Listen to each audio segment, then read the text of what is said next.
Hello everybody, good morning, good afternoon, good evening. Welcome to Critter Talk, where we are going to be chatting everything to do with episode 98 of Critical Role, the live show. So there are going to be lots of spoilers, so please keep that in mind if this is your first time here. There is so much to talk about this week. I'm so excited. This is probably one of my favorite episodes ever of Campaign 3. It was great. I loved it. And I'm really, really excited to talk about it with all of you. And I can't wait to hear what you think as well. Yeah, so let me scroll up and say hi to everybody in the chats. Convene, hello, welcome. Red lives on. Littlebox Hero, 15 months, no problem. Thank you so much for the 15-month subbage. Abulabax Bandera, hello. David, the violinist who sleeps, hello. This is going to end in the most D&D way possible, redeeming the villain through the power of seduction and therapy. Who knows? I guess we'll have to wait and see. Thomas Scar, hello. Jealous Jack, welcome.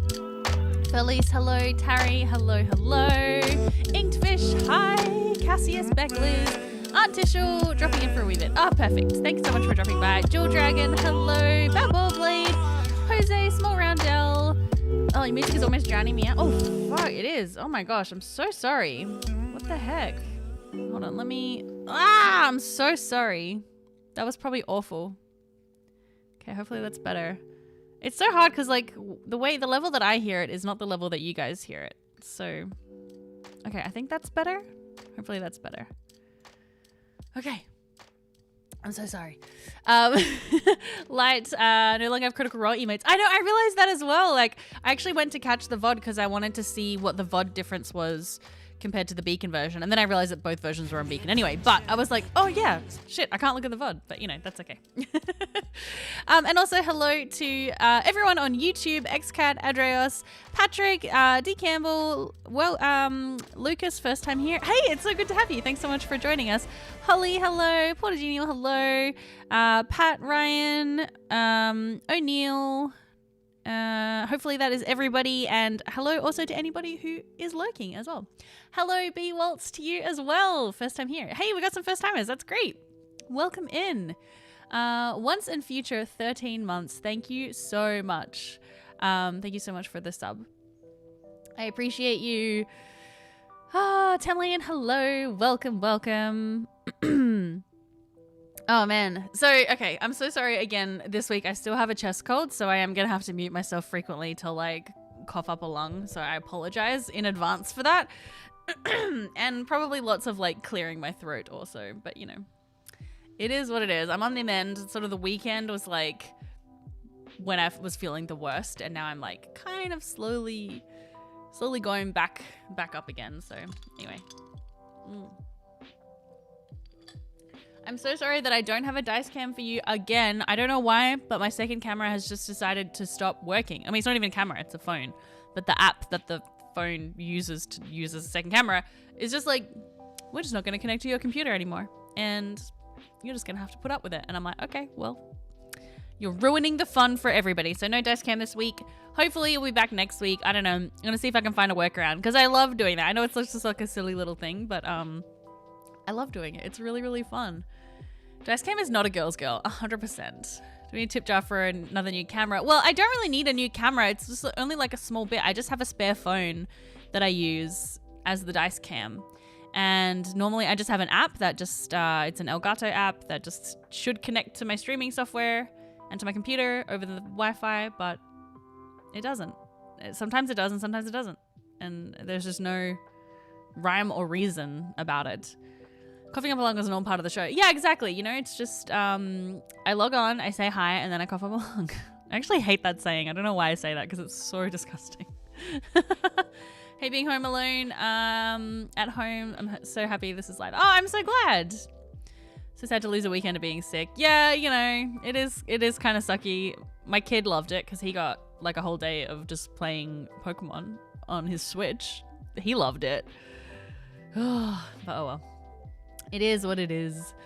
I still have a chesty cough 3 weeks inside the flu. Yeah, so I think that's the thing. I think it's just going to stick around. And I find that I got a really, really bad... Sorry, this is like probably TMI. I got a really bad chest infection a few years ago. Like quite bad. And ever since then, anytime I get any kind of... anything as soon as it goes to my chest, it's like... Nah. How old is the dice cam phone? It's not that old. Like, it's definitely an older model, but like it's it's not that, yeah, like it's still pretty, it still works totally fine, but yeah. No, it's not Bluetooth. It's the Epoch Cam Pro app. So it connects over the Wi-Fi or via USB for some reason. I'm not sure if it's a problem on my PC or on the phone app. But anyway, something got updated. Yeah, maybe Ryan. I'm not sure. I'll try and investigate a bit more. It's a lore dump. That's right. It's Luna lore. Wow. Such mysterious lore. She gets really bad chest infections. Ooh, mysterious. No, I'm just gonna... Oh, making myself cough making myself laugh made me cough. Hair clips are really cute. Thank you. They're just from Kmart. They're from the kids section. I love shopping in the kids section. Okay, anyway, we should probably crack in because we do have a lot to talk about today. Yeah, I don't even know where to begin. I guess we have to start with the most logical place, which is spoiler. Okay, this is your final spoiler warning. Spoiler warning, spoiler warning, spoiler warning. Sam's new character.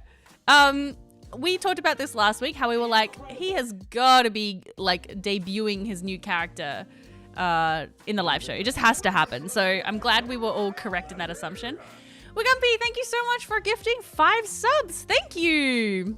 Thank you so much. That's so kind of you. Hey, that's actually gotten us to our sub giveaway over on Twitch. Hey, and you have also kicked us off with a hype train, so thank you so much. Okay, well, oh God, now I gotta do this. Oh God, now I gotta do this giveaway. Sorry, that sounded so so complainy, but thank you so much. I really, really appreciate the support. Everybody, you're all phenomenal. Thank you so much for the 100 bits, Inked Fish. I'm sorry, YouTube. This is a Twitch thing. If you would like to enter the giveaway, you are more than welcome to come over to Twitch just for a moment to enter the giveaway. I can't run it on YouTube. It's based on Twitch subs, so that's why it's happening over on Twitch. But so we're gonna do a giveaway for a Critical Role shop voucher. Okay, I'm going to create a giveaway. All right, what should our keyword be? I feel like it should be. It's gonna be Minotaur. Okay. All right, so you only need to type it once in the chat. You just get 1 entry. Type ! Minotaur in the chat on Twitch to enter the giveaway. I'll put it here in case I know that's probably not the best word. Hopefully I've spelled it correctly. ! Minotaur. So that's how it is spelt. So you can copy and paste.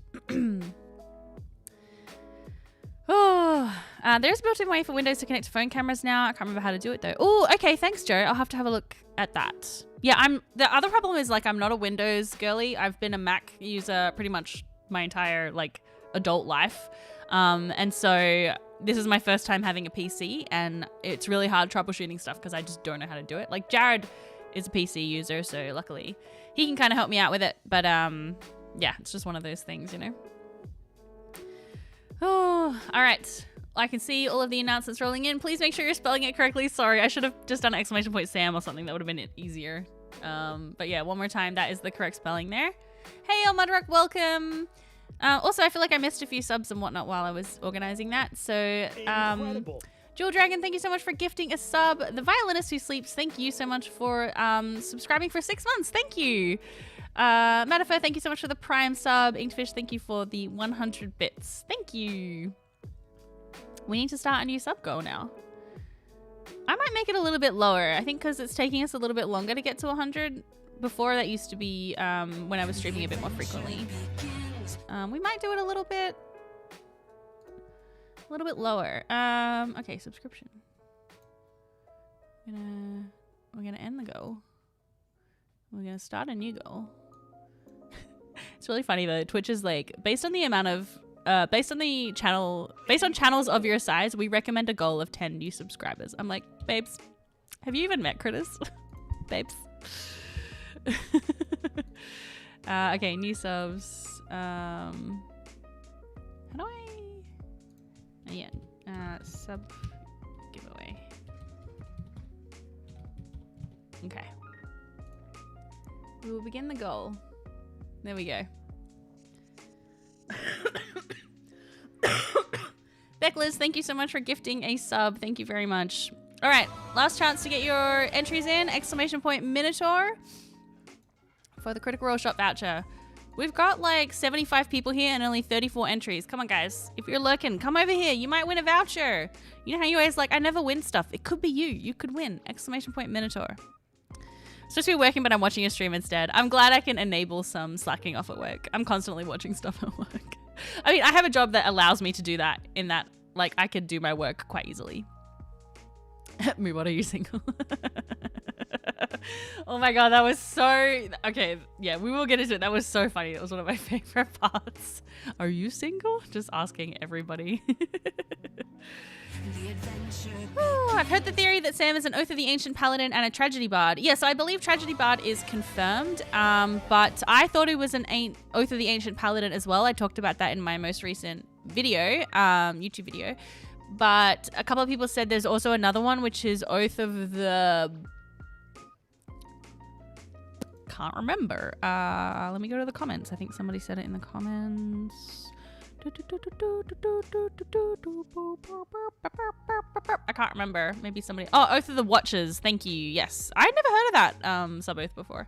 Sub-oath, subclass. Yeah. So that was a surprise to me. Solve that problem by quitting working 15 years ago. Yeah, so multiclass Bard Paladin. So he's definitely got the Tragedy Bard subclass. But yeah, the Oath of the Watchers. It's from Tasha's. Oh, okay. Yeah, see, I think I have Tasha's, but I've never read it. I've kind of gotten to the point where I've stopped buying D&D books because I'm just not reading them anymore. He's a Barladin or Pallard. I hate both of those. Some of them work really well. Like a Bardlock works really well. A Barbarian is fantastic, but Barladin or Pallet, those are not satisfying combinations of words. I need to go to bed, but this is more fun. Maisie, you do have to go to bed though at some point, so please take care of yourself and make sure you get enough sleep. You can always catch the VOD. Yeah, I'm always here for making sure you get enough sleep. Sorkadin? How do you say that? Sorkadin or Sorsadin? Balladin. Like a ballad. Oh yeah. Okay, all good. Thank you so much for the sub for 13 months. Thank you. The only D&D books I buy are the CO ones. Yeah, fair. Yeah, I haven't kept up at all with the new D&D, like the 2024 D&D releases that's like sort of been announced over the last few days. I just kind of completely fell out of it. I don't know.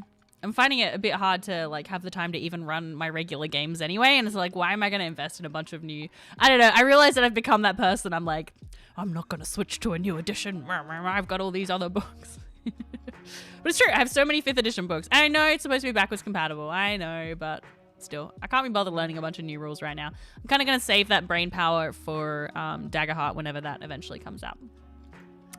Okay, I think we're going to draw this giveaway now. Managed giveaway. All right, are we ready?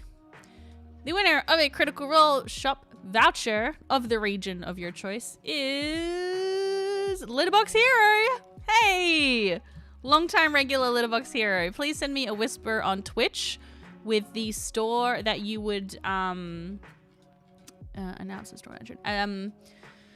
With the store that you would like the voucher for. Please let me know. And we'll kick off. We've kicked off a new sub giveaway, so another 50 new subs. We will do another giveaway. Also, Patreon announced that they're going to do. Sorry, I just saw Luna's an OSL grognard now. I'm not. No. Anyway, what was I saying? Oh, Patreon is also initiating gift memberships. So we also might do when that's actually released. We also might do we'll do a Critical Role Shop voucher and a gift membership to my Patreon. Just, I don't know, in case you're interested in that. Guys, I have a Patreon if you want to check it out. Poet Pal? That's pretty cute, Give Us Moon. That's pretty cute. I'll just by giving money directly to Wizards after the last couple of years. Yeah, it's hard because they also... Oh, anyway, I don't know if I want to get into a big Wizards thing right now. But yeah. No, I totally agree with you, Patrick. Yeah.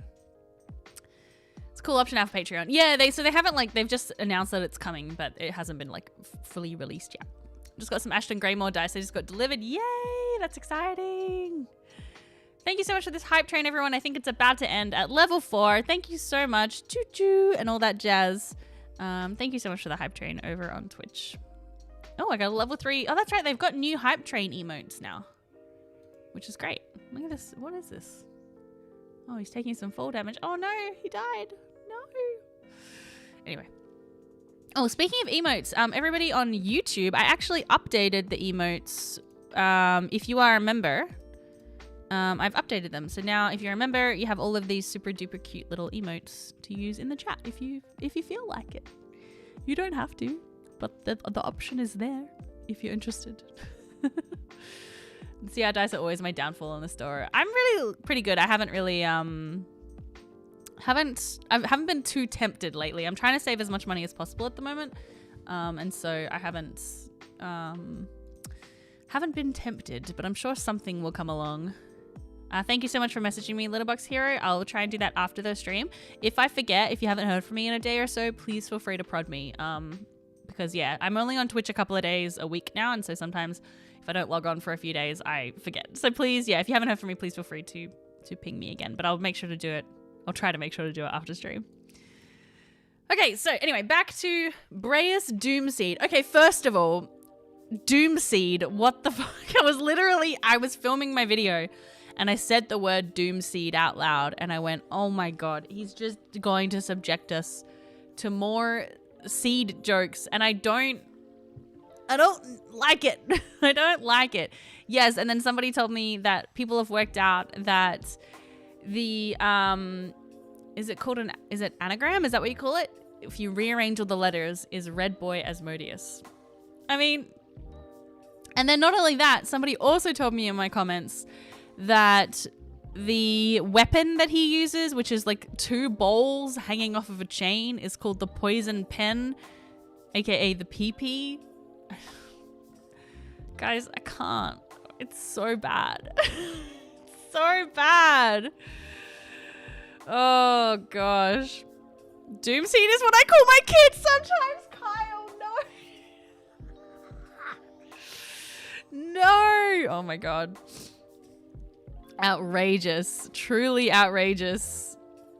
He's horny. I know. He's such a troll. And then you know that like Braius is gonna give us some freaking sob story that's gonna end up making me rip my own heart out of my chest at some point, you know? It's just insane. Oh, I love it though. I love it and I hate it at the same time. That's Sam. Yep, 100%. I'm lucky that I've got a local game store that stocks the crit roll dice. Oh, that's awesome, Morgan. That's really, really helpful. It is very on brand for Sam, 100%. Like, yeah. I don't know. I don't know why I expected any less. Louise asks, will you go to a live show? I mean, if there was a live show in Australia, yes, I would definitely go. But so far, Australia, we've been left out all the way down here. Nobody wants to come here. I mean, that's not true. Robbie Damon was here recently for a con, but I wouldn't travel necessarily for a con to meet the cast, I don't think. If they were doing a live show or a panel, then I probably would. But if it was just like a meet and greet, I don't know if I would. Yeah, I don't know. It's just expensive to travel, so. Or like if it was a con I was already interested in going to, then I would definitely go. But yeah.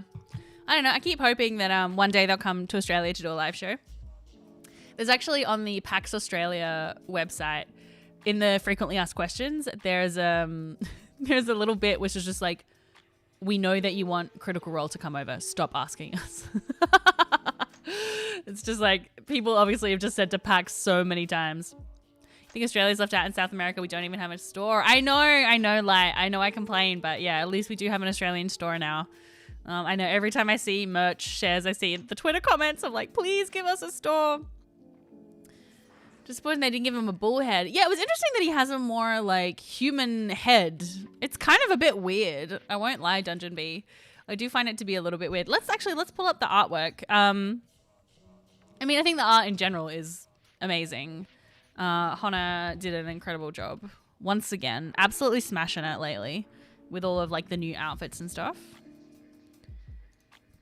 Let's find it. So yeah, if you're not aware, this is the artist for campaign 3. So you should absolutely go and follow her. She sometimes shares like little in progress pictures and stuff. Like, I mean, obviously not until after it's released, but no, that's not the right. It's not the right one. That's the right one. Perfect. Okay, sorry, I'm just checking that my scenes are correct, and I'm glad I did because it was not correct. Yeah, so this is the it says here this is like the kind of rough sketches. Cassius, what's the Australian version of the Greek theatre, especially close to you? Good question. I mean, we have a lot of theatres. We have a lot of beautiful theatres and venues here in Adelaide because we have a lot of arts festivals. I guess the festival theatre would probably be, I don't know if that would be too big / I mean, it's not too big. We know they could probably, well, they wouldn't be able to fill it in Adelaide necessarily. But probably like Her Majesty's or one of the entertainment centres. I don't know. We don't, yeah. We got a few venues for sure. I hate the fingers, right? I know. If they were going to do a show in Australia, they would 100% do Sydney or Melbourne. There's no way they would do Adelaide or Perth or Brisbane. It would be, probably would be Sydney, to be honest. Yeah. So, but I would definitely travel to Sydney or Melbourne for sure. Or I mean, I would probably travel to any city if they were doing a live show. There's some people that somehow managed to screenshot Sam's backstory sheet. Yes, I know. We'll have a look at that in a second as well because I saw that come out as well. Anyway, okay, so this is the these horrible hoof hands. But this is the official artwork. Yeah, so I was surprised that he has a very humanoid face, and I think because as we saw, I bet Sam was kicking himself that he spoiled his backstory. So yeah, if you didn't realize, on the Beacon version where they have all the zoom ins and stuff, you could read the back of his like paper that he had some notes on, and it had like his typed backstory. So I think Sam's probably kicking himself for having spoiled that, but it is what it is, once it's done, like you can't put it back in the box. So anyway, so this is the artwork for Braius. Yeah, pretty freaking cool. Such a tiny head though compared to the rest of his body. But I love those long flowing locks. I super appreciate those. I can't wait to see the cosplayers get a hold of this one. This feels like another big kind of build for cosplayers, but at least the human head makes it, I suppose, marginally easier because you don't have to do like a full like prosthetic or anything or stuff like that. Yeah, pretty cool character design. I love that everything is monochrome. That's really cool. Yeah, it's gonna be good. I was recently watching the Critical Role C2 wrap-up. Mentions the Luxon version of the Founding, and it sounded similar to what Brennan was talking about. Well, I've been wanting for ages if we're going to get more Luxon lore, because, yeah, I've got a lot of thoughts and theories about the Luxon beacons that I've expounded upon before. And it's not a word, is it? Yeah, so I'm wondering if we maybe will get a bit of Luxon lore in this Downfall. I'm like 4 episodes behind. Oh, thanks, Cackle. Thanks for leaving the stream open. I appreciate that. Yeah, I hope you have fun catching up. There's some really good episodes. Brennan was so Luxon coded at the end of the episode. Yeah. Can we get a warning for the backstory? Yes, I will warn you, Joe. Yeah, for sure. Sure. I feel like these pauldrons are really making the proportions way wankier than they actually are. Well, I don't know. I mean, maybe he's... Yeah, that's true, I guess, because his shoulders probably are swooping down. But, like, look at his hands. His hands are bigger than his face. I mean, I guess, is everybody's hands bigger than their face? I guess so, but, like, they're like 3 times bigger than his face, you know? The first word Brennan said was light. I mean, right. Exactly. For sure. Wonder how long if they're going to replace FCG in the intro with Braius. Oh no, Bubble Blade, I can't. No.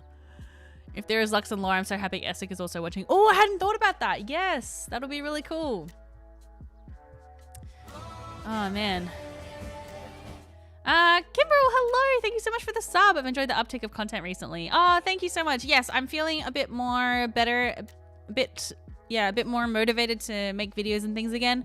So stay tuned. I think we might be back to regular videos for a while. Yeah, so for those of you who are just joining me, especially on Twitch, I also have a YouTube channel where I post, for a while there, I was posting regular recaps every single week of the episodes. I'm not doing that anymore, but I am getting back into doing like breakdowns. So like if there's any juicy lore, I explain the lore, and then also just talking about theories to do with the episode, and also like just my thoughts and opinions. So yeah, that's over on YouTube. And those of you who are watching on YouTube, I'm sure you're already aware of that because you're on YouTube. Hard not to be voted when the CR content has been so juicy. Yeah, I think that's also been part of it. Like I've genuinely just felt really excited again. I think for me, the felt like the campaign dragged for a bit, and now it feels like we're kind of coming back in. But also I was super duper burnt out. So I think I'm kind of finally coming out of the side of that. On the other side. So yeah. Sam chose a human face so he wouldn't limit his options for making out. Oh man. Yeah. True. I did notice that Dorian was added to the final group shot. Yeah, I noticed that as well, a collection of things. Like, yeah, there's the final group shot in the animated intro. Yeah, there's like a Dorian is in there as well. So finished watching all of the Mighty Nine. Oh, fantastic. I love the Mighty Nine. I love it so much.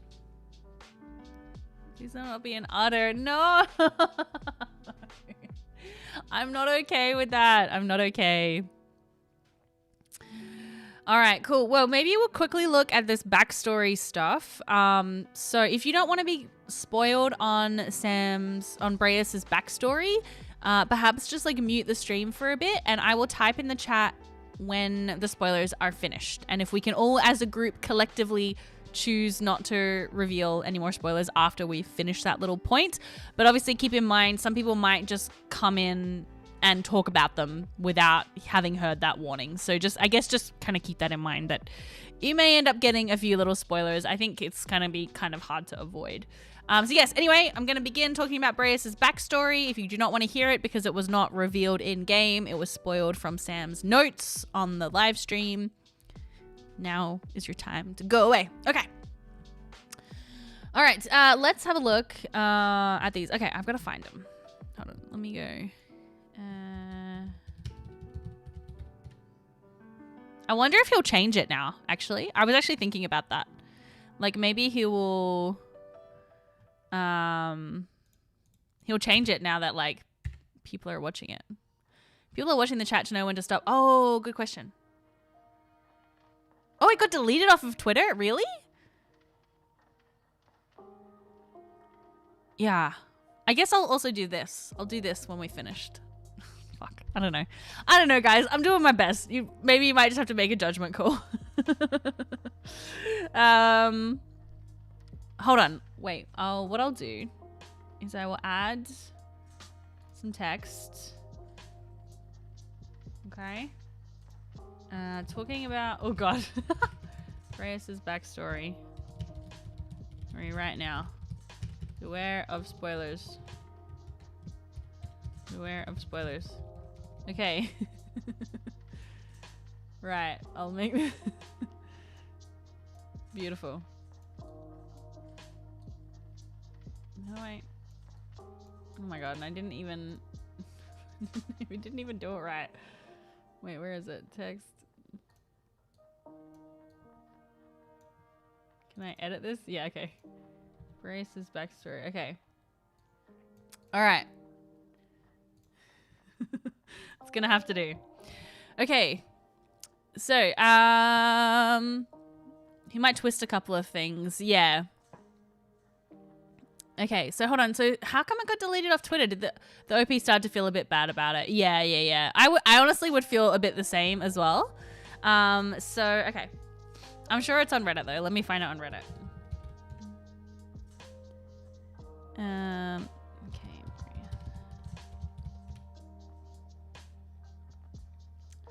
Here we go. I sent someone's backstory. All right, so I'm just going to read it. This person's just typed it in. And then we can quickly talk about it. All right, so Braius creates paintings and artwork in service of his master, leaving them throughout the land. He's a talented artist, actually, but the subject matter is really, really crude. He wears a signet ring with the symbol of Asmodeus. When he left the Platinum House in disgrace, he was shunned by his parents, Zeke and Alma. Ziki is a hot-horned minotaur. Alma is a human woman, a horny human woman. Jesus Christ. And he was dumped by his girlfriend at the time, Susie Green. She was his childhood sweetheart, kind, fun with strawberry blonde hair and an infectious giggle. When she dumped him, it sent him into a downward spiral. He still writes her letters from time to time. Oh my God, letters. And gets the occasional reply, but it's more like stalking your ex on Facebook. Every time he hears from her, she tells him about her wonderful life. She's married to a well-known preacher, ? And has 3 ? Kids. A nice house, does yoga. It infuriates Braius that she's doing better off without him. Yeah. So that's gonna be, I know it does feel illegal to read, doesn't it? So that's sort of the like gist of that kind of backstory. But I do wonder if he's gonna change it now that it has been spoiled. I'm surprised they missed it and didn't blur the papers. Well, I guess they just like don't really keep in mind like Critter's our like obsession with finding out every little detail. When I heard that it had been like spoiled, I was kind of not sure if I wanted to read it because I was like, I don't know, it hasn't been brought up in the game yet, but I don't know. Then I couldn't help myself, so. But again, I guess we have to remember that this isn't canon yet. It's not canon until Sam says that it's canon because yeah, he might change it. Even if it hadn't been spoiled, there's always the option of changing things anyway. You know what I mean? Like you might write it and then as you play the character, you might like, oh, actually that doesn't really fit anymore. So yeah, we'll see. It's still fairly loose. Yeah, exactly. It's not like we just know a few details about like his family. And I mean, it does seem like he talked about the pledging his oath to the Platinum Dragon. So that does seem to be true, you know? And I'm sure there's, yeah, like you say, I'm sure there's going to still be other interesting reveals, definitely. Matt can twist it during play. Yeah. Ooh, what's that, Galir? Ooh. All right. Shall we say that the backstory talk is over now, maybe? Let's make it. It's done. Okay. This is me waving my hands around in the air. Spoiler talk for the backstory is done for now. Anyway, we'll see. But there might still be spoilers in chat, okay? Just beware.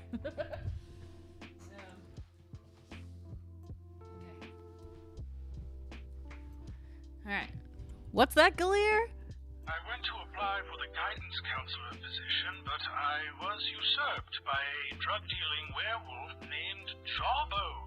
I love Jawbone, but I also love Galir. Thanks, Galir.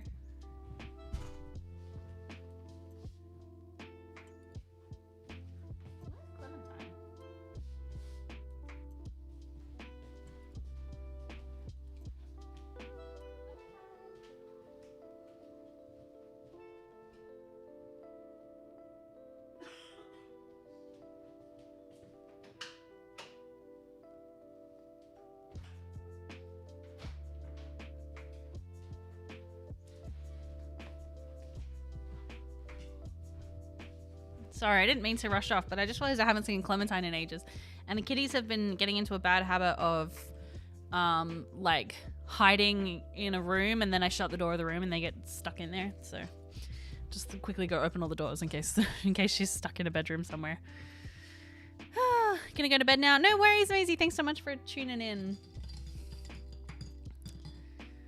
He's staring at me. He's looking into your eyes.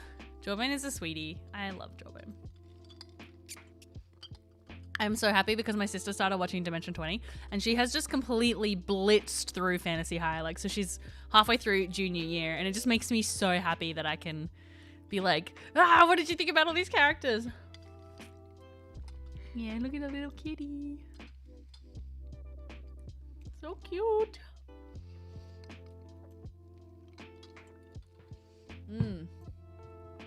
Put door stops in mind for that reason. Yeah, the thing is like during winter I try and shut all the doors to the rooms that I'm not in so that I can have the heater running and it's not like, you know, blasting out into the rooms that we're not using, but then the kitties can get a little lost.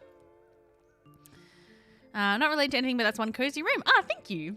Yeah, it's not bad. It's just we have a very small house, so it's just our living room and kitchen combined kind of situation.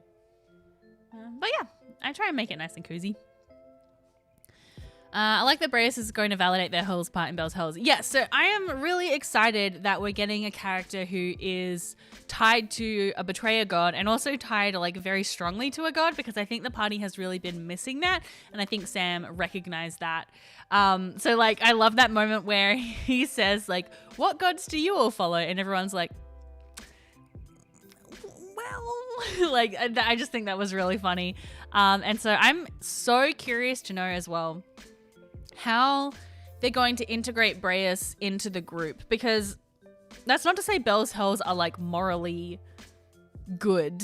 I would call them kind of morally neutral, sort of. I don't know, like they sort of go a bit like this, right? But overall, I think they're generally good people trying to do the right thing and having to make like shitty choices.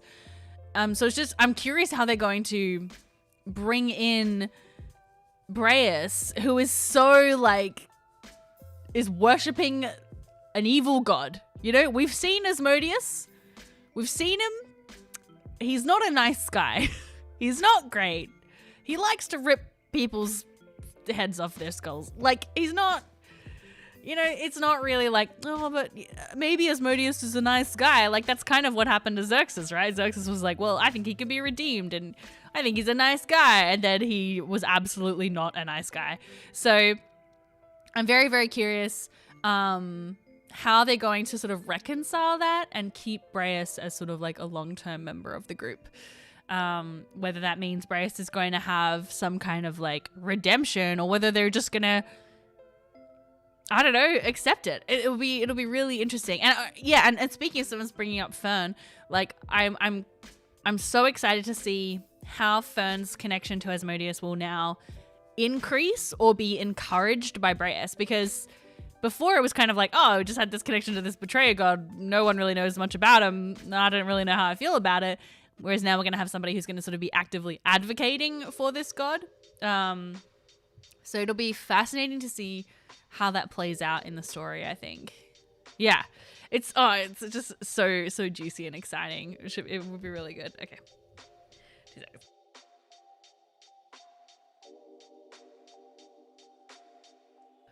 Yeah, whether or not it's like, yeah, I don't know. I'm very, very keen to see how it's going to work out, because people have sort of speculated for ages that maybe Belle's Hells was going to end up playing more of like an evil campaign, and it definitely has not gone that way. I think Critical Role are not really necessarily about doing like these dichotomies of good and bad, but yeah, it'll be having this kind of more evil aligned character. Part of it probably depends why Braius follows Asmodeus. I mean, yes, that's also true. Like maybe Braius is not an evil person, but has been caught up. I mean, I don't know. It's hard. Like at some point you got to take some personal responsibility for worshipping an evil betrayer god. But yeah, maybe there is a chance for Braius to kind of pull away from that life. I don't know. After being with Belle's Hells, we'll see. Andy, hello! Your recaps are the reason I got into Critical Role. So excited to see you back. Thank you so much. Thank you for the 100 bits. Like Bordeaux. Yeah, I guess kind of like Bordeaux. Yeah. Yeah. But Bordeaux never really had the chance, right, to have any kind of redemption. It was all over so quickly. So, yeah. There's a layer of ice between them and an evil campaign. It's not there at the moment, but it easily could be. The thing is I don't know if they would ever go for a fully evil campaign, because I just don't think that, I don't know, I think that's kind of a hard sell. And I know that people don't like to necessarily talk about Critical Roles making narrative choices from a business perspective, but they also do want people to watch their show. And so it's kind of like, I'm not sure if they would actually commit to an evil campaign if it wasn't like a short series where that was the sort of the premise going in, so that the audience was expecting it. Yeah, that's just kind of my thoughts about that. Silver Spartan, thank you so much for the follow. Oh gosh, sorry. Excuse me, I still have I'm getting over a chest infection, so yay. So much coughing. An evil campaign would be awful to watch if you really commit to it. Yeah, it's like, I think there are ways to do that really well. And like, I mean, there's been numerous TV shows that have followed like a fairly evil or bad protagonist. But I think for something like an actual play, it would definitely be hard to do without like if you knew ahead of time that you were going in to watch an evil campaign. Like I think that would be different. Have to be a shorter campaign. Yeah, I agree. I've been following on YouTube for years when I'm here to join the Twitch party. Excellent. Thank you. Yeah, it's fun over here. Fern is tied to Asmodeus now too. Yeah, exactly. I'm late to the stream. Just got done catching up on episode 98. No worries, Patty. Did you enjoy it? Oh, it's so good. I loved it. I really, really loved it. D20's Escape from Bloodkeep was a perfect evil campaign. Yes, Gnome. Yeah, that's really good because it's supposed to be evil, but also they end up being so like wholesome at the end of it, and it's like the power of friendship, but they're all evil characters. Yeah, that was very well done, and I think was a good example of going into it knowing that's what's happening, and also like portraying the evil people as kind of like dummies. I think also really helped. Like, yeah. But if you were gonna go for an actual like fully evil, you know, Dark Urge style playthrough for an actual play, I think that would be a bit of a harder sell to a general audience. Be interested in the Fern and Tevin relationship. Me too, yeah. It was so cool to have Tevin there as well. It was really funny to see Braius become like a fanboy for Tevin. I really enjoyed that dynamic.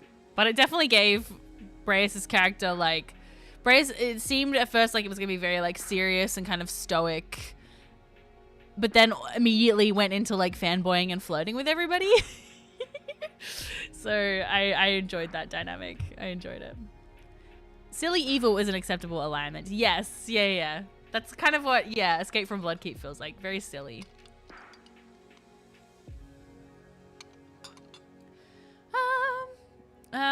Perhaps a poor question, but how much longer do you think this campaign is going to go? I don't know. I'm really not sure. I feel like we're going to be heading into the final arc after this downfall little interlude. I feel like it's going to have to be because there's only so many times they can kind of confront lewdness, I think, before they eventually have to just do it.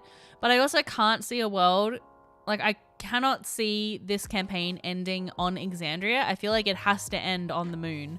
They've got to be on the moon. We've got to see something of Predathos either escaping or like coming out, and they've got to like stop lewdness. And so I think we've got to get back to the moon, and I think we've got to learn a bit more about Predathos before we're going to finish up. But I reckon after this downfall, it's going to sort of be the final leg. It's crazy to think about how different this campaign is compared to previous campaigns, because the Ruidus stuff was seeded in like episode 15. Like we've been starting the little threads of the Ruby Vanguard so early in this campaign compared to previous campaigns where it's like the end game stuff didn't really come in until later in the campaign.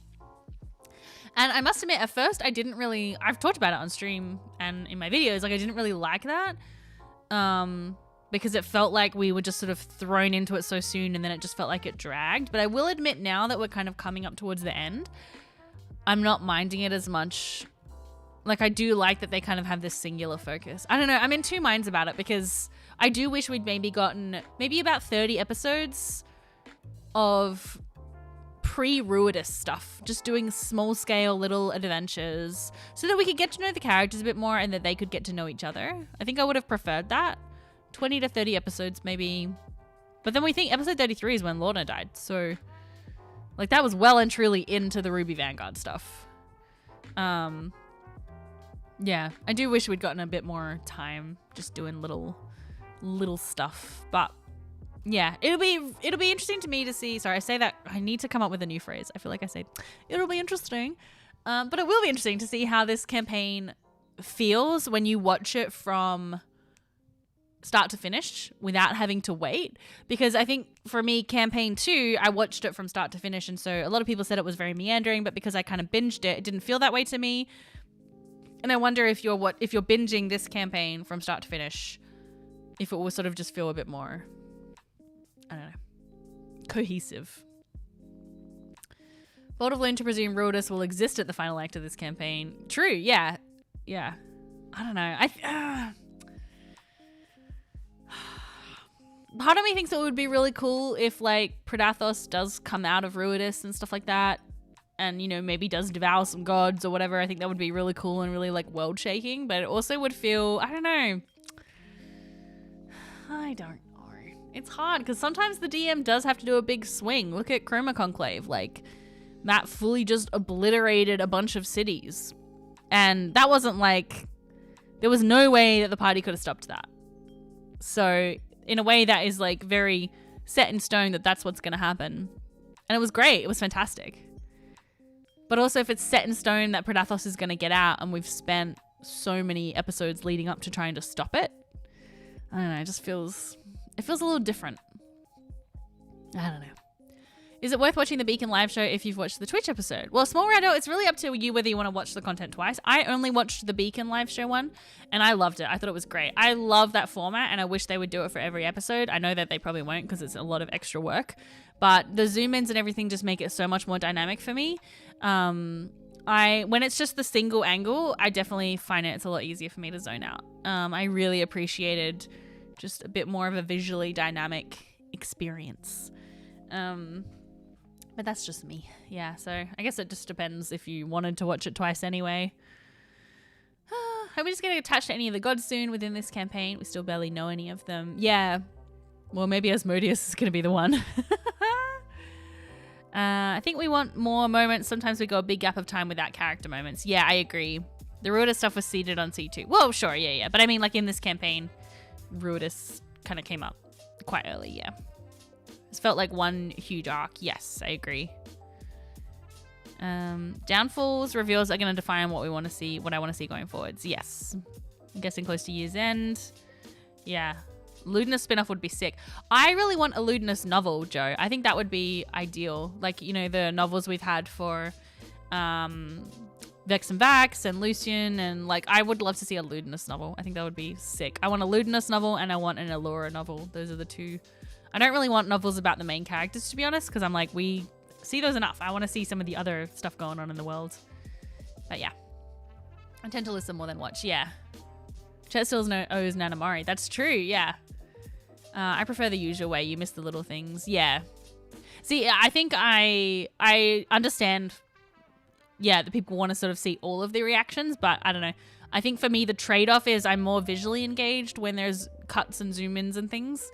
And so I would prefer that, even though I know I'm missing out on some like little moments. But yeah, maybe for special occasion episodes, they'll do this where they offer both versions. I think that's actually a really great compromise. And I think some people said that they were watched both versions at the same time, like they pulled them up at the same time so that they could see everybody's reactions. Like if something big happened, then they could pause it and look at the regular version and see everybody's reactions, you know? The Lucian book was so good. I have very mixed thoughts about it, which I made a whole video about, so I won't necessarily go into now. There were certainly aspects that I enjoyed about it, but it definitely wasn't. I thought it was okay. I don't think I would read it again.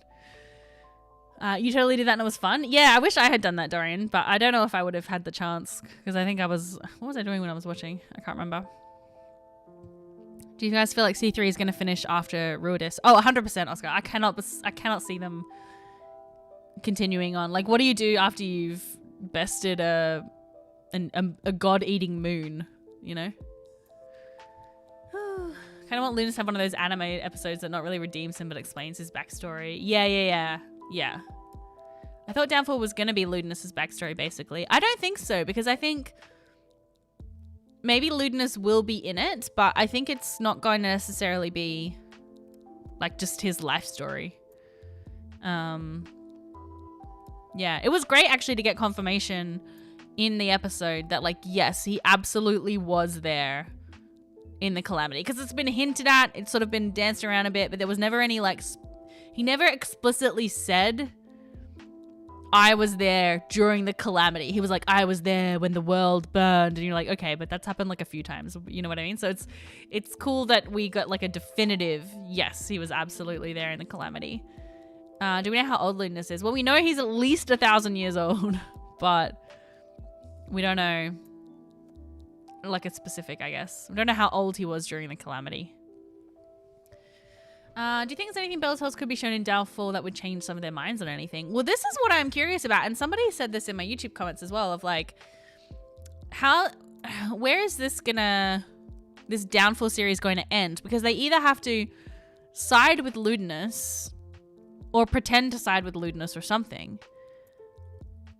Or fight him, you know? Like, it's kind of hard to...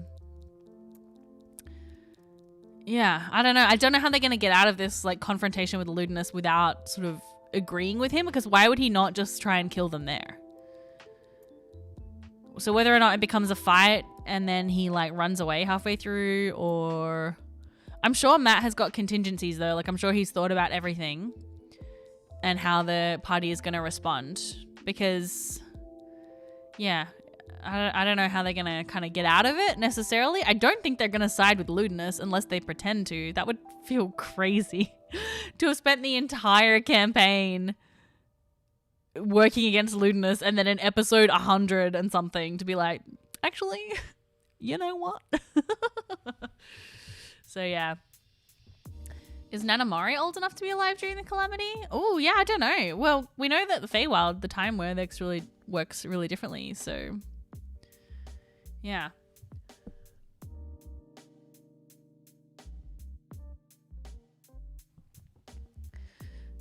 Ludinus' arguments aren't going to hit when he destroyed an entire city. Yeah. 100%. Like, yeah. I think there's no denying that, like, Ludinus is a bad guy, and I don't see them siding with him. But, yeah, I just don't know how they're going to get out of this, like, situation that they're currently in. So, yeah, I don't know.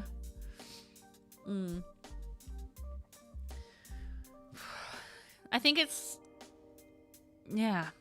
All right, we should talk about Downfall, but we are actually going to take a quick little break because I just run ads every hour just to turn them off for an hour, so we're just about to come up to that. So we might take a little break. I'm also realizing that my voice is getting really scratchy, so I'm just going to rest my voice for a few minutes and grab some water and some stuff. And yeah, when we come back, let's have a talk about Downfall and all of our specific theories about that, because the scream I scrumped, you guys. It's showing my age right there. But it was extremely exciting to me when Brennan came out again. So I want to talk about that and what we might be expecting for...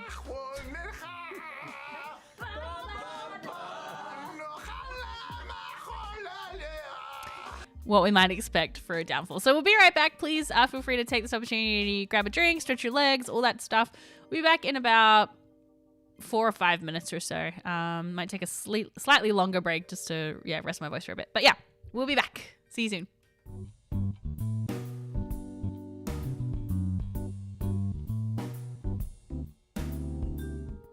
Is it gonna play? Okay. Didn't see the Vax, cause he's so goddamn stealthy. Okay. I just wanted to make sure that it triggered for you. Okay, now we'll be right back.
right, and we are back. Sorry for the slightly longer break than usual, everybody.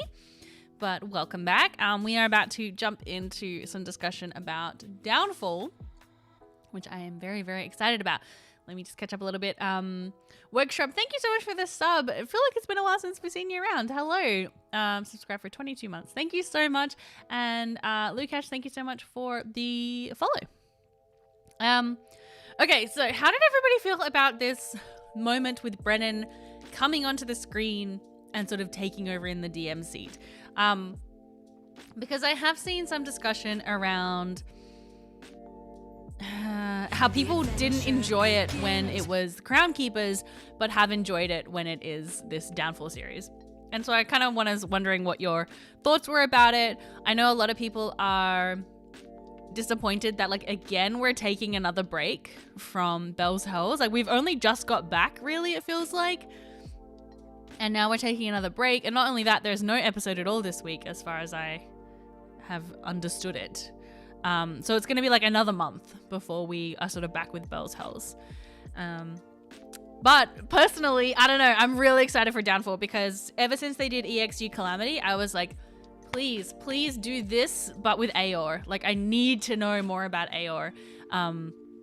So I am like extremely excited about that. Yeah. Brennan gets 3 episodes. Everyone must be jealous. Yeah.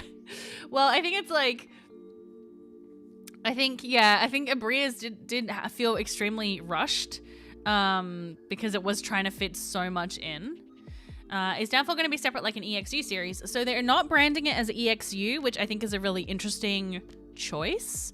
They've said you don't need to watch any other Critical Role content to view it. It's a standalone series, but it is being inserted into the main campaign. So it's like episode 100, 101, 100 and something of campaign 3. So they're counted as campaign 3 episodes, but then they're also saying it's a standalone series. So I don't know. I sort of talked about how I was wondering if maybe they're abandoning the EXU branding because it's had some kind of mixed reception.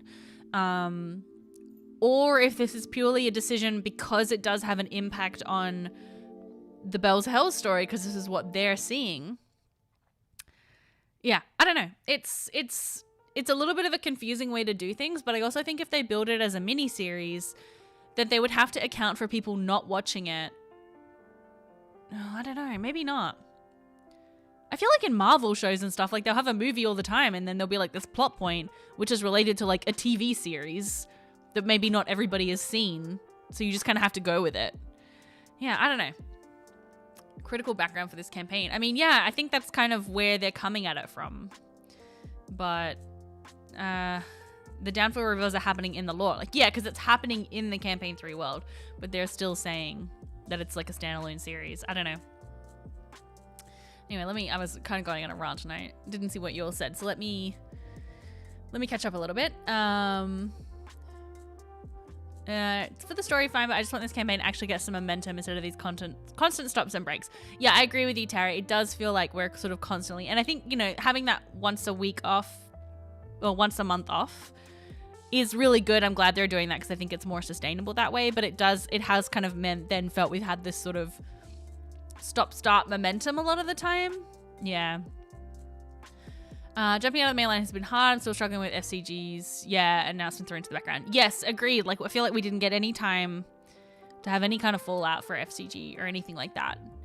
And I think also that was the difference between this reveal and the Crown Keepers reveal, because I think it felt very jarring to have Abria come out because FCG had just died, and so we were sort of expecting to have an episode where the party would be like mourning FCG and like sort of we would get some time to process that, and instead it was like, no, we were completely thrown into something else. Whereas this one, at least it feels like it was at the end of a live show episode. I feel like a live show has a very different energy to a main episode, so it was more performative, which I think really suits a live show. It was at the end of a thing, you know, we just met Braius, so it kind of sucks that, again, we just met Braius and now we're gonna have to wait ages until we actually get to know Braius. But it kind of, I guess it felt like, it didn't feel like such a jarring place to put something else, you know? It's going to be an annoying thing to pitch. Just watch episodes 99, 100, 101. Yeah, yeah. It will also inform what Bell's Tales will do next. Yeah. Like Lost did flashbacks. Yeah. I feel like the EXE branding will be back for more separate campaigns. Yeah. That's kind of what killed Marvel. Yeah, true. I must admit, yeah, I don't really watch Marvel anymore for that exact reason. Marisha, I think, confirmed the latter in the fireside chat. Matt's been planning this for a long time. So I confirmed what? Sorry, Childish Gambino? She saw a lot of... about the brand. She's apparently saw a lot of conjecture about the brand and denied it. Oh, okay. Yeah, cool. I haven't watched that fireside chat yet, so I've got to get onto that. Hey, Shorty, welcome. Nice to actually make a stream through busy life. Yes. They haven't had a moment to do pretty much anything personal. Yeah, agreed. Sad that the first 100th episode I'm following won't be the actual campaign characters. Yes. Yeah, totally. Speaking of start, the Candela fans are going to be hungry over summer. Yeah, I heard Marisha said that Candela is on a break.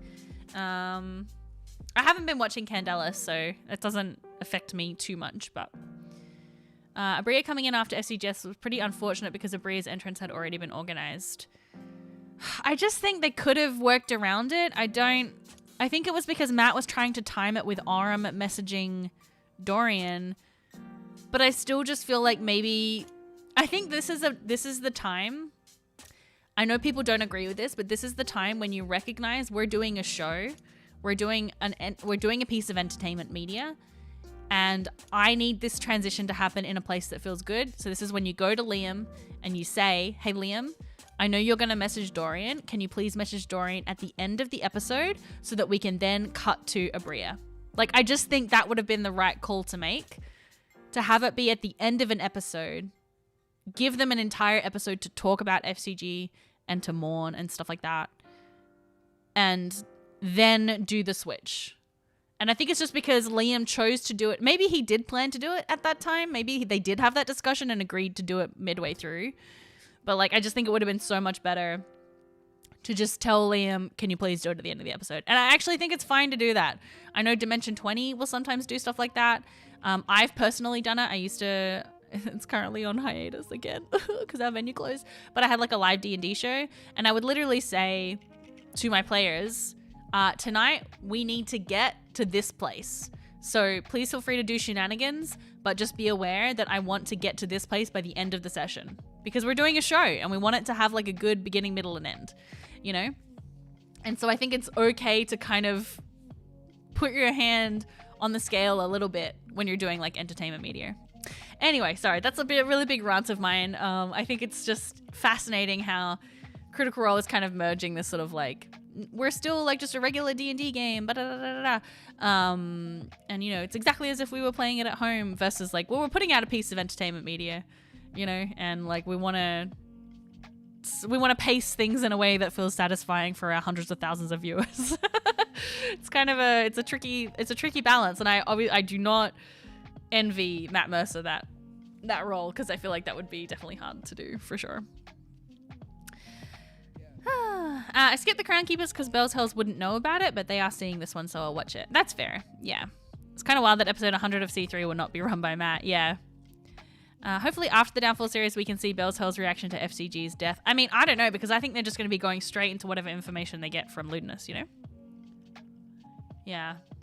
I was so sad that My Lover Cindy closed. I know, Shorty, it was absolutely devastating.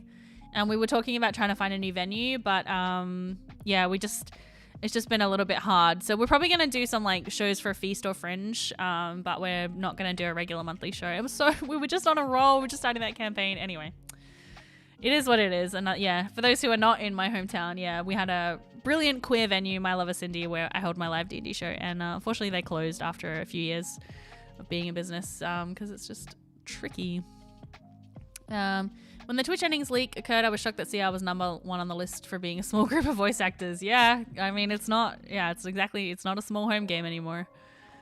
You know, one of my home DMs pulls back plans when someone keyed or subplot can't be there for a session. Yeah, exactly, for sure.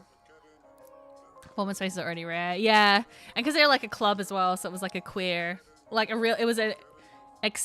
almost fully accessible like queer venue as well, and it's extremely hard to find spaces like that. It was pretty devastating, but it is what it is, you know. She said that her and Liam were filming something for another series, but didn't say what yet. Ooh, that's interesting, Oscar. Yeah, I've got to watch this fireside chat because I'm sure that there was a lot of like juicy little tidbits. I was hoping to watch it before today so that we could talk about anything that came up, but didn't get a chance to. It's like everything is always against the clock. That ticking never stops with this group. Yeah. So this group definitely has like a much more of a forward momentum, like an impetus to be doing stuff. So they just don't really get those time for those late chats and whatnot. My interest in Kindle has been growing since I'm planning on running it soon. Ooh, yeah. I've got the book, but I still haven't run a game or even played in a game. Then on the Beacon, they do once a month they do a fireside chat, which is just like an informal chat. It's on Beacon. The last one was with Matt, and then this month it was with Marisha. I appreciate your commentary and the community in your chat. Oh yay, I'm glad. Well, thanks for being here. They scheduled EXU folks to show up on a specific episode, so they had to cut midway. Well, I got the opinion though that it was filmed at a completely different time. I got the impression. I don't think it was actually on the same day or anything like that. I think it was already filmed,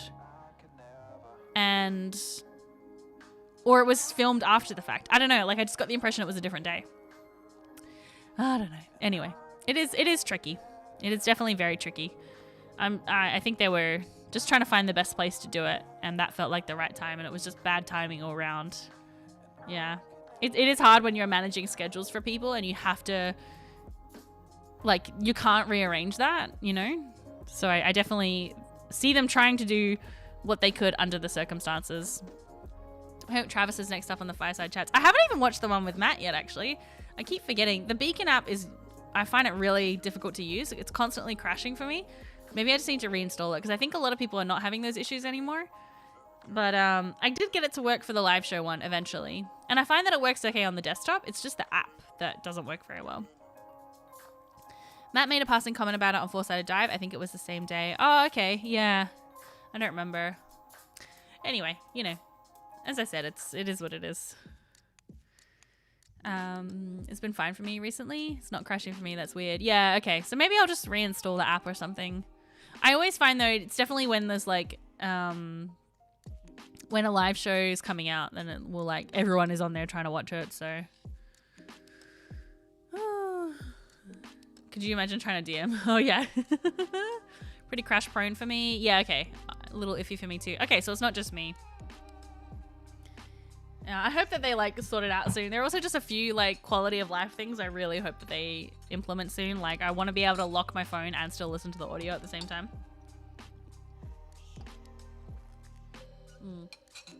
But yeah.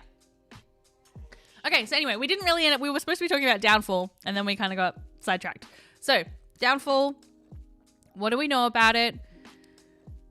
Well, we know that the story is going to follow 6 divine figures. Those are specifically the words that Brennan used in like the little promo on Twitter. Actually, should we watch that? It's only like a minute long. Let's watch it.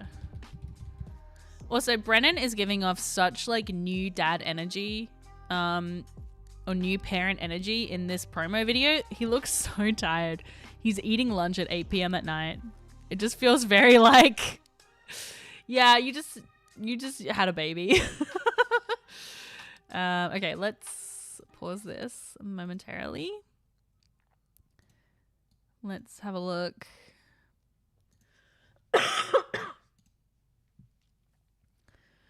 See, I'm asking Laura if she was singing. Oh yeah, Braius asking Imogen. Yeah, that was so good.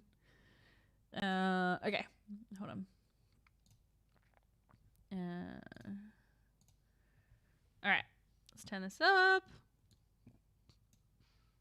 Hey there, critters! As some of you may have seen from our live show, I'm passing the GM seat over to the incredible Brennan Lee Mulligan for episodes 99 through 101 of Critical Role, which will explore a 3-part story of historical memory from an arcane relic within the ruins of Aor known as Downfall.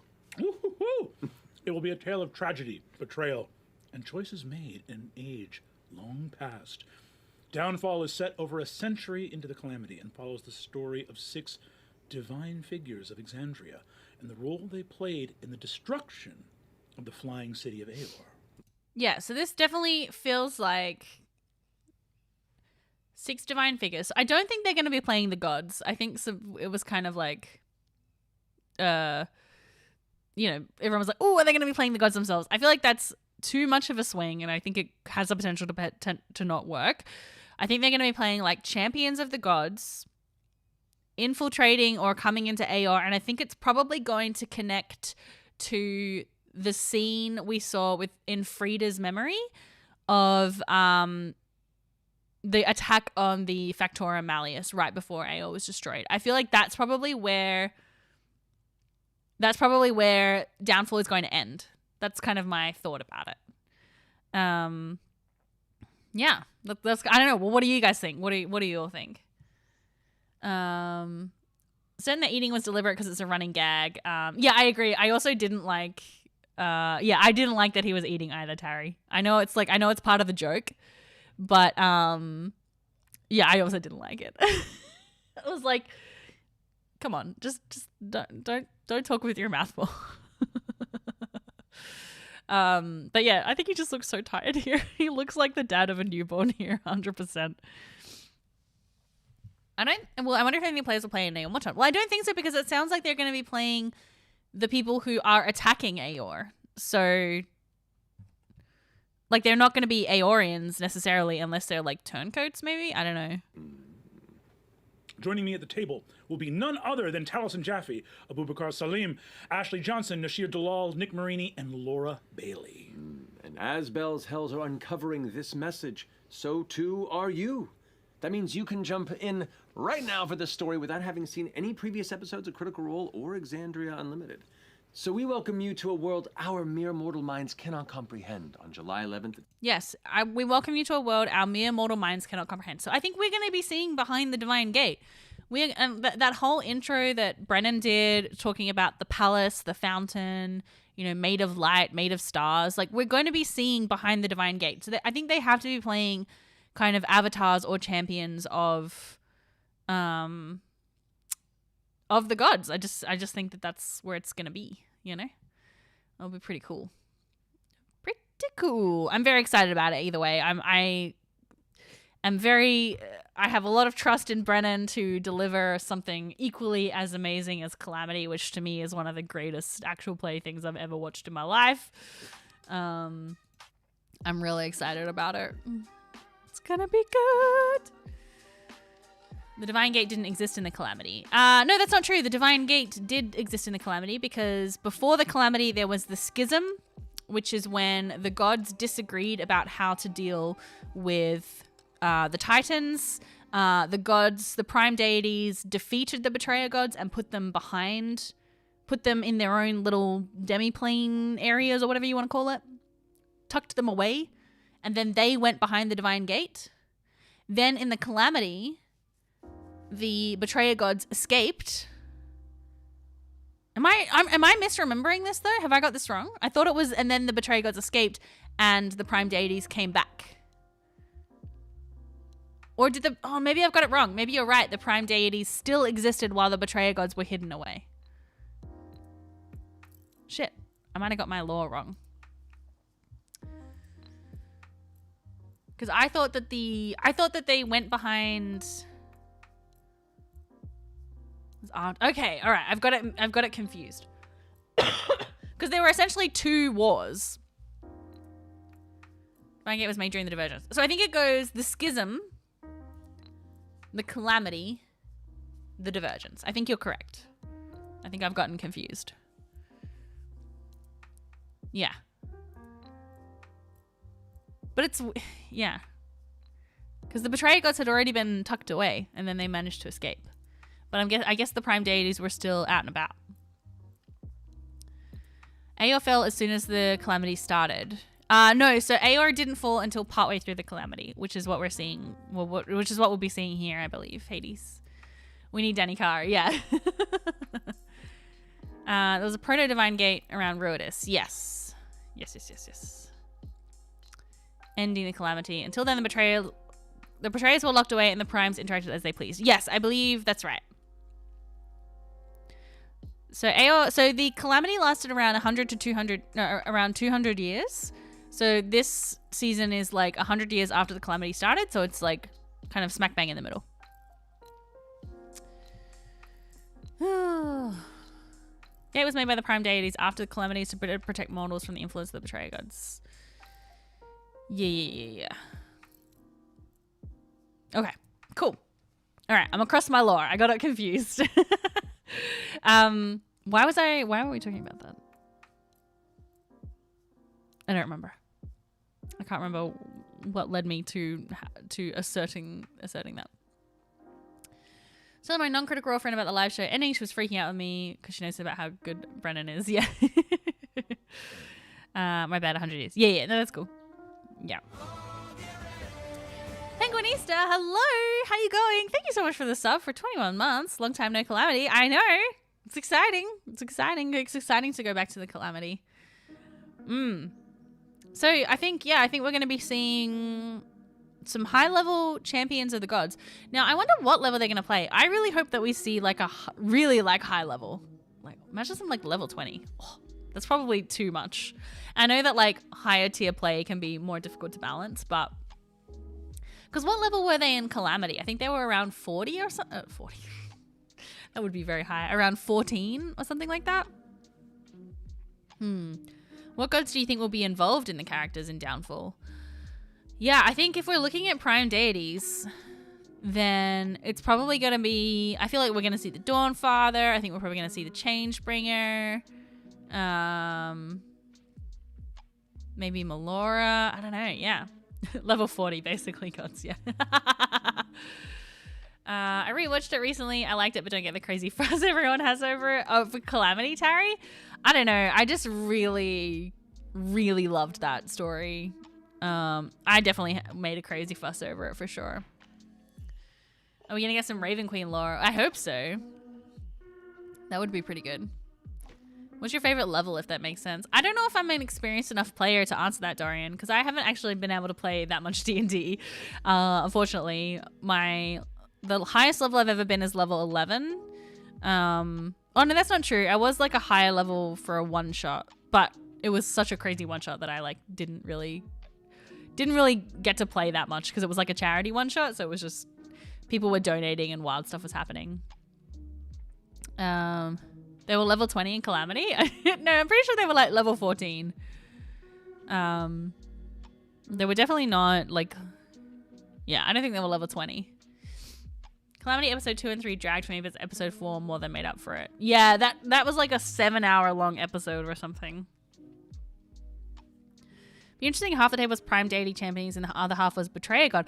That's a great point, Fig. Yeah, because we know that the Prime Deities and the Betrayer Gods teamed up to take down Aeor. So actually, you're right. I think we probably could be a bet to. It would be a good bet. I think that we're gonna get some Betrayer God champions and some Prime Deity champions. That's cool. Oh yeah, Apple of Expander. Yeah, Snap. You got the same thing. It'd be cool to see the knowing mistress before she was injured. Yes. Where's Paisha's orb? Yeah, I don't know if we're ever going to find out where that happened, or at least it's going to be, like, way down now. So in Calamity, they were the same level as the Hells now? I'm pretty sure. Let me check. But, EXP Calamity characters.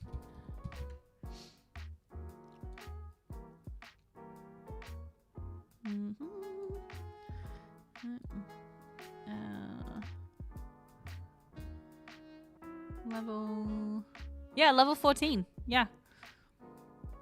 Because they were not like the sort of like ruling mages, which definitely would be like level 20s. They were sort of, you know, the few rungs below. Once used a homebrew supplement to run a level 30 campaign. Oh my god, that sounds wild. I cannot even remotely imagine managing that level of like powers and stuff and spells as a player, let alone as a DM. 7-hour episode. Yeah, it was pretty wild. It was long. No way we're getting Platinum Dragon. I wonder if we would get Platinum Dragon to give some of Braius's alleged backstory some juice. I don't know. Celador, thank you so much for the follow.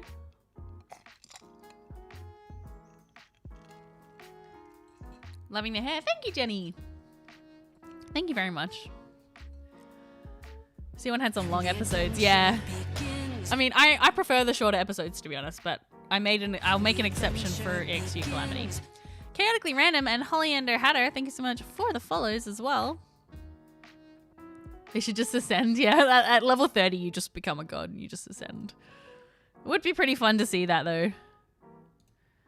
Yeah, I know, it is actually really wild to think about EXU Calamity and think about them just being level 14 versus, like, you know, some of the, like, level 20 one-shots that we've had and stuff. But, yeah, if you're not, you sort of are, they were sort of, like, more of an administrative level in a way. Brennan all gave them the magical items they wanted. Yes, yeah. Oh, maybe they will have, like, a huge number of magic items. It'll be cool. I love high level play. Yeah, I've never really experienced it. My current players are for the game that I'm running. What level are they actually? We haven't played in like 2 months. Story of my life. I think they're like level... Ooh, actually, I don't remember. So I'm getting to that point where it's getting a bit hard to like balance encounters because they just steamroll everything. Well, they're level 11, so they're not too bad. And then the highest I have had for my Curse of Strahd campaign, which unfortunately ended right before we finished it, is level where is she? Level 10, I think. So yeah, so I haven't really had much experience with high level play. Last 99 shot, they were level 20. Yeah, that's right. Underneath, thank you so much for the sub. Hello, how you going? That was the finale of the campaign. They became a pantheon within my setting. That's really cool, Holly. That's awesome. I'm level 12 in Baldur's Gate and I feel overpowered. It does still, like, bums me out that level 12 is the max, though, for Baldur's Gate. Still bummed we gotta wait 2 weeks even for a downfall, then another break before we get Bell's Hells back. Yeah, so there's no episode this week, right? And then next week, is that when downfall starts? I've got to look at the production schedule.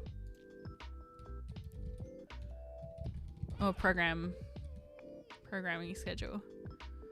It's Candela this week, but it's not a Candela episode. It's like a round table, right? Oh, so we have July 4th. Okay, so what's going to be next week? Excuse me. Oh, sorry, I forgot to mute my mic. Yeah, because the Game Master Roundtable is not even coming out on the Thursday. It's coming out on Tuesday. And then, yeah, we actually don't have anything this Thursday. That's so weird. Normally they do have something, you know. I'm surprised that they didn't put the roundtable on the Thursday. It's Tuesday, June 25th. Yeah. Appreciate you. Thank you. I appreciate you. I don't think there's not a Daggerheart.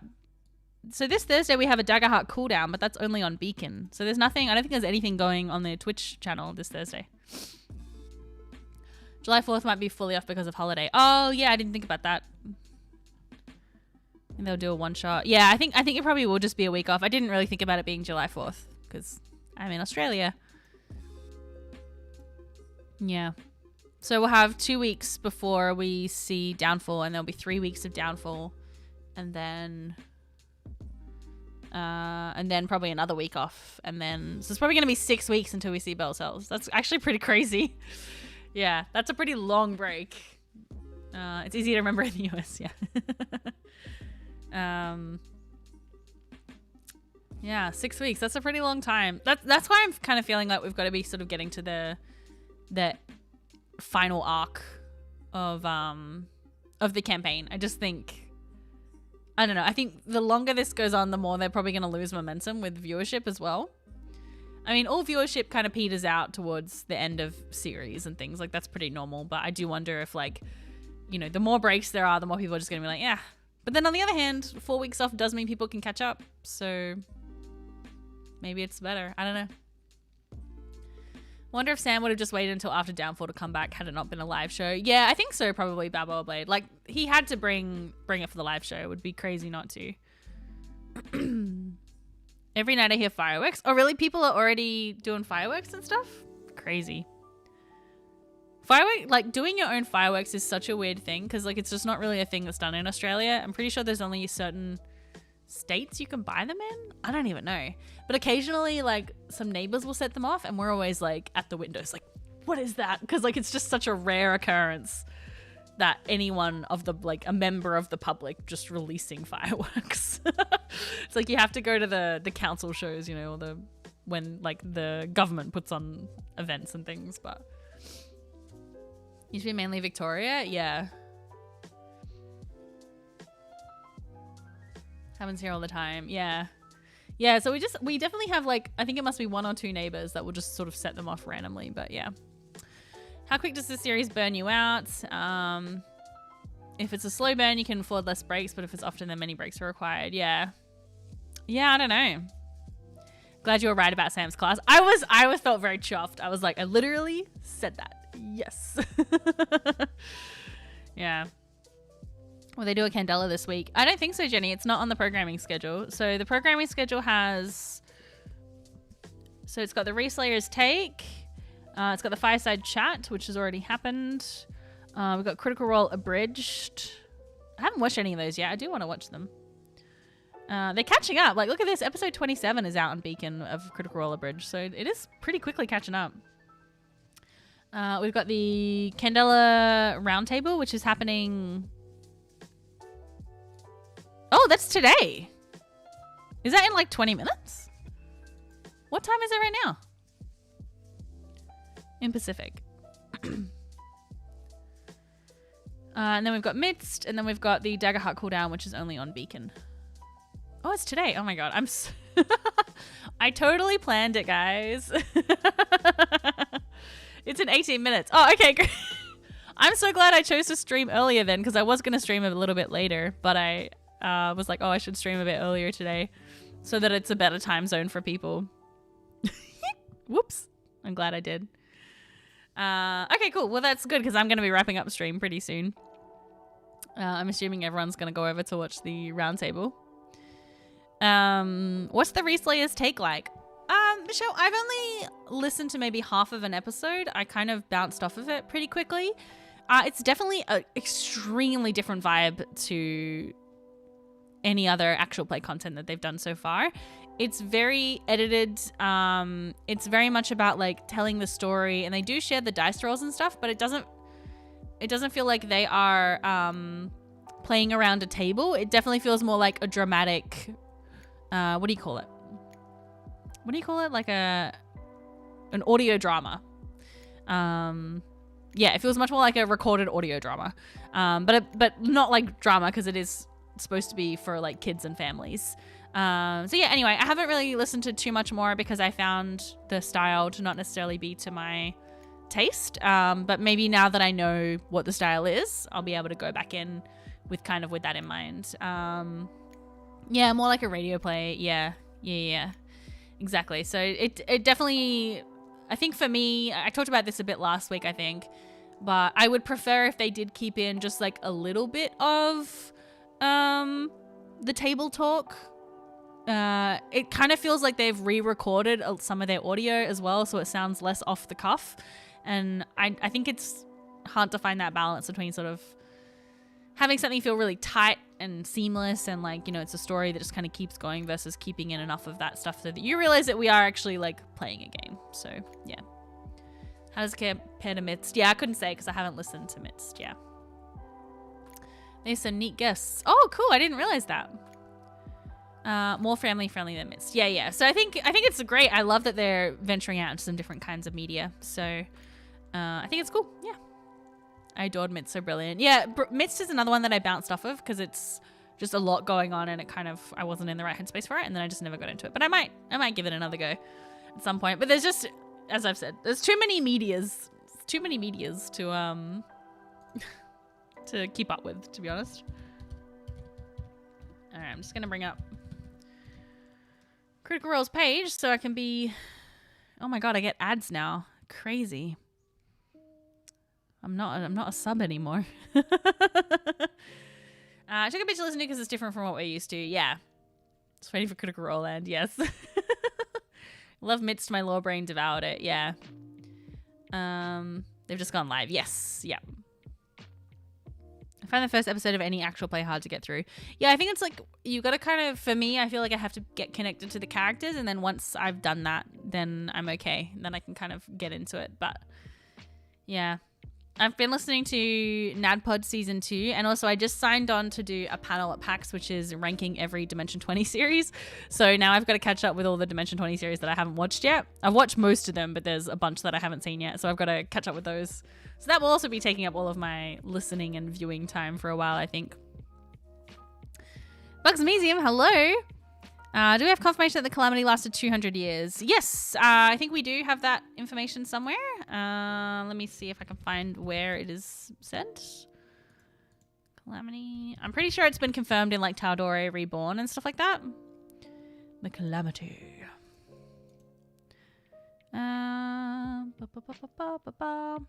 Okay, it just says here on the wiki, it says lasting for centuries. The reference is an episode of EXU Calamity saying that.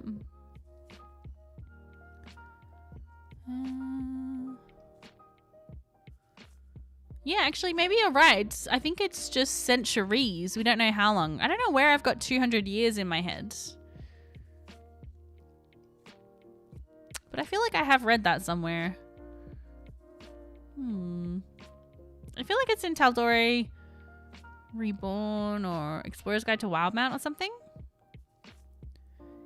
But I could be wrong. What's your favorite D20 season so far? Starstruck. Hands down. Starstruck. Yeah, it's so good. I love it. I love it. It's my favorite. It's so good. I feel like I've heard 200 thrown around before. Yeah, I just feel like, I don't know, I've had that in my mind for so long, but I wonder if it's like, yeah, if it's just something that I thought and then it's just stayed in my head. I love Starstruck. It's just so good. It makes me so happy. Friend said it would last centuries. 100 years in, so about halfway. Yeah, that's kind of what I thought. Coffin Run from D20. Yeah, so A Court of Fey and Flowers would definitely be my next up from Starstruck. Starstruck, and then A Court of Fey and Flowers. I kind of put Fantasy high in their own separate little category, though. But yeah. Who's your favorite NADPOD NPC? Oh, Balnor. 100% Balnor. I can't believe the way like Murph completely turned that into something so heart-wrenching that made me like sob at the end of the campaign. But yeah. So good, so good. I'm working on Unsleeping City 2. Oh, I haven't watched all of it, Jenny. I kind of dropped off of that one. I did watch most of it, but I found it a bit hard to follow. I really enjoyed the first season, though, of Unsleeping City. I really liked that. How would you rank the fantasy high seasons amongst themselves? Ooh, okay. I think I'm going to do a video about this, because if I have to watch all of them for PAX, then I might as well make a video about it at the same time. But I think I would rank... I would go... Oh, Cassius, thank you so much. I just saw that you gifted me a sub to Critical Role. Thank you. That's really kind of you. Thank you so much.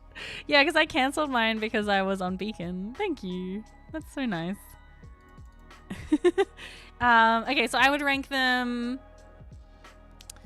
I would go junior year. What do you call the first one? Freshman? Junior year, freshman year, and then sophomore year. I didn't really like... Is it sophomore year? So I don't understand how the American school works. Season 3, Season 1, Season 2. That's how I would rank them. Season 3, I just put above Season 1 only because it's such a great... I don't know. It brings so many things together from all the seasons. Like, it's just so good. It's just... and the production value is insane. It's off the charts. Like it's, yeah. So that's kind of why I put junior year first. But I mean, season 1 will always be amazing because it was like the first and it has so much fun, fresh energy, and it's fantastic. It's really fun watching the first Fantasy High season just so closely after watching junior year, because there were so many little seeds in that in that sort of early episodes of Freshmen. So yeah, I agree with your ranking. Thank you. Fantasy High ranking for me is 2, 1, 3. Really? You preferred season 2? I didn't really like don't get me wrong, I did like season 2, but I think I struggled because the production quality is so different from the other seasons. And so that helped me bounce off of it. Nothing can top the Jungle Down BIM scene. Okay, that is true. I'll give you that. You going to D20 live in January? Oh God, Jenny, I'm so jealous. That would be so fun. Yeah, so good. Fantasy High live. Yes, that's right, because it was like a live stream. Yeah. Which is so crazy that but then they didn't do it again after that, which I think was a good choice, to be honest. Yeah. The Calendella DM chat is already live. Yes, I know. I've got it up as well, so I'll finish my stream soon. Senior skills, you know what I mean? University 5-year program major. I don't follow the American schooling system. I was talking about this last week, but I'm thinking about going back to school next year to retrain.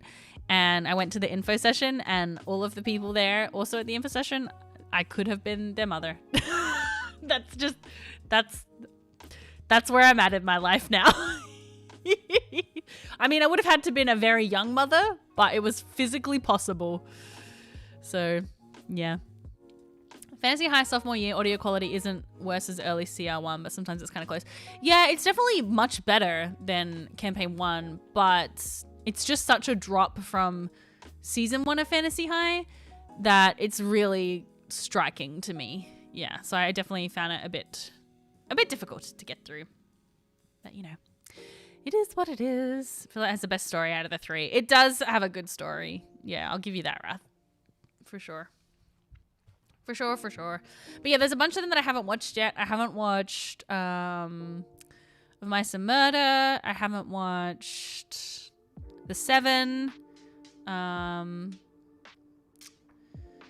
feel like there's a bunch of smaller side quests as well that I haven't watched. Oh, I haven't watched Never After. Or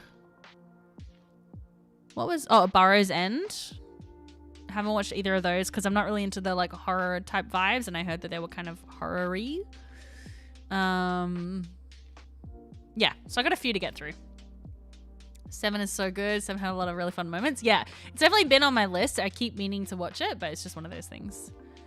They were young enough to be my kids, and I sounded like the Gen Xer I am. Yeah. Live D20 was a bit difficult. Yeah. Never After is amazing. Yeah, I've got to give it a go. Well, I will be giving it a go. I got to do it. Just checked. Marisha said last night she didn't want to have to start a new notebook in the final 3rd act of the campaign. So campaign 3 is definitely winding down. Ooh, that's good to know. Yeah, I need to watch that chat already. So yeah, 7 may be the best D20. Oh, wow, Patrick. Oh, I haven't watched Dungeons and Drag Queens yet. No, I know. I was actually saving that to watch with a friend, and we've just never gotten around to watching it. So I'm just going to have to do it without them. But yes, I was kind of saving it as like a special occasion to like binge it all at once. And I still haven't had a chance to do it. But yeah. The horror isn't that bad in my opinion. Yeah, that's what I've heard, Julie. Like, I kind of left it because I was like, oh, I don't know if I want to do horror. I'm not really, it's not my thing. But then I heard some people say it's not really that bad. Like, there are a couple of scenes, but if I know that they're kind of coming, then I can sort of prepare myself. Because it's not like I'm super against horror or like body horror stuff. Like, my favorite book series is super body horror gory. I mean, it's not like slasher horror, but it just talks a lot about like body gore stuff. And I'm okay with that because like the story is so good. So if the story is good enough and I can get past all of the icky feeling, then I can do it. Emily Axford in Never After is fabulous as usual. I would not suspect otherwise. Pirates of Leviathan is what got me into Dimension 20. I actually think it might be the case for me as well, Garthy. I'm trying to remember. I think that might have been the first season that I watched a Dimension 20 because I knew Marisha and Matt were in it. And I didn't know it was connected to Fantasy High at the time. And then I watched Fantasy High right after, and I was like, oh my god, this is amazing. And then, yeah, become completely hooked on D20 since. I love D20. I'm just against gore. Yeah. See, I don't mind like thriller stuff, but it's all the body horror stuff that I don't really like. Yeah. Whereas then it's so good, it's one of the best seasons even without knowing Watership Down. Well, that's good because I don't really know Watership Down. How many months do we think C3 has left? We were just talking about this earlier. I'm wondering if it will be the end, I don't know, the end of this year or maybe partway through like first quarter of next year. I don't know. I think it might coincide with when they launched Dagger Heart, but I don't know. I think I swing back and forth on this, to be honest. If you look at the content warning in the description. Yeah, that's the thing. Dimension 20 is so good at giving very specific content warnings and giving timestamps, so it's really helpful for sure. Today I learned Pirates is connected to Fantasy High. Yeah, I didn't realize because I watched Pirates first, but yeah, because they go to visit Leviathan in Fantasy High. So it's like a little spin-off.